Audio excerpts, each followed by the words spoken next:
Hi friends, Steven సోడర్బర్గ్ దర్శకత్వంలో release అయిన cinema black bag. ఈ సినిమా ఎలా ఉందో చూద్దాం. జార్జ్, క్యాథరిన్ ఇద్దరు భార్యాభర్తలు. వాళ్ళిద్దరు కూడా స్పైస్గా పనిచేస్తూ ఉంటారు. వాళ్ళతో పాటు కొంతమంది ఫ్రెండ్స్ కూడా ఉంటారు.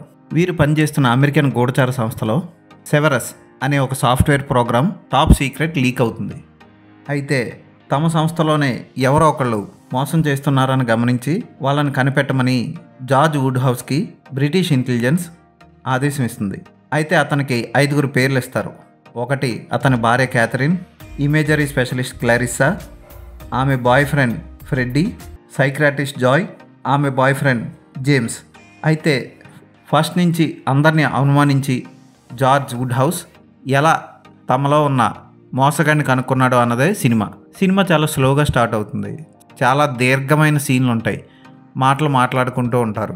యాక్షన్ సన్నివేశాలు ఉంటాయి. స్పై సినిమా కదా, బీభత్సమైన రొమాంటిక్ సీన్లు, బిల్డింగ్ల మించి దూకేడాలు, షిప్పులతో చేజులు, బైక్ అటాక్లు ఇలాంటివి ఉంటాయి అనుకుంటాం, కానీ అవి ఏముండవు. ఇది కేవలం ఇన్వెస్టిగేషన్ డ్రామాలా సాగుతుంది. అక్కడక్కడ బోర్ కొట్టించిన క్లైమాక్స్కి వచ్చేసరికి కొంచెం ఇంట్రెస్ట్ తెప్పిస్తుంది. హాలీవుడ్ రేంజ్ ఫోటోగ్రఫీ, లొకేషన్స్ ఏమీ ఉండవు. ఒక ఇంట్లోని ఒక గూఢచార సంస్థలోని అలా జరుగుతూ ఉంటుంది అంతే. స్టీవెన్ సోడర్బర్గ్ సినిమాని స్లోగా నడిపించినా పర్వాలేదు అనిపించేలా తీశాడు.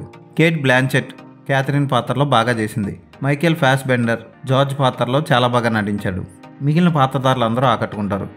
విలన్ ఎవరు అన్నది క్లైమాక్స్ దగ్గర తెలుస్తుంది. యావరేజ్గా అనిపిస్తుంది ఈ సినిమా. మరి సూపర్గా అదిరిపోయింది, ది డిపార్టెడ్ టైప్లో బీభత్సం అని అనుకుంటాం, కానీ పోకిరి రేంజ్ ట్విస్ట్లు ఏమీ లేవు. బూతు సన్నివేశాలు కూడా లేవు. చాలా డీసెంట్గా తీశారు సినిమాని. ప్రస్తుతానికి ఇంటర్నెట్లో, ఓటీటీలో లభిస్తుంది ఈ సినిమా. ఈ సినిమాని ఇంగ్లీష్లో మాత్రమే రిలీజ్ చేశారు. ఈ సినిమాకి నేను ఇచ్చే రేటింగ్ 2.5/5.